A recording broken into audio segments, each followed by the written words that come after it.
ஒரு ராஜஸ்தான் பகுதியைச் சேர்ந்த இளைஞருக்கு வேலை கிடைக்கவில்லை.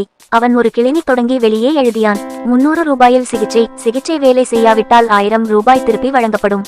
ஒரு பண்டிதர் அதை பார்த்து 1000 ரூபாய் சம்பாதிக்க இது நல்ல வாய்ப்பு என்று நினைத்தார். அவர் கிளினிக்கு சென்று சொன்னார், எனக்கு எந்த சுவையையும் உணர முடியவில்லை. ராஜஸ்தானி இளைஞர் 22வது மருந்தை எடுத்துக்கொண்டு 3 சொட்டுகள் குடிக்கவும் என்றான். பண்டிதர், இது பெட்ரோல் தான், உங்களுக்கு சுவை உணர்வு திரும்பி வந்து விட்டது, 300 ரூபாய் கொடுக்கவும். பண்டிதர் கோபமாகிவிட்டார். சில நாட்கள் கழித்து மீண்டும் கிளினிக்கு வந்தார். பழைய பணத்தை திரும்ப பெற வேண்டும் என்று நினைத்தார். சார், என் நினைவாற்றல் மிகவும் குறைந்துவிட்டது. ராஜஸ்தானி இளைஞர் 22வது மருந்தை எடுத்துக்கொண்டு 3 சொட்டுகள் குடிக்கவும் என்றான். பண்டிதர், ஆனால் அந்த மருந்து சுவை உணர்வுக்கானது, இது உங்களுக்கு நினைவாற்றலையும் திருப்பி கொடுத்து விட்டது, 300 ரூபாய் கொடுக்கவும். இந்த முறை பண்டிதர் மிகுந்த கோபத்தில் கிளினிக்கு வந்தார்.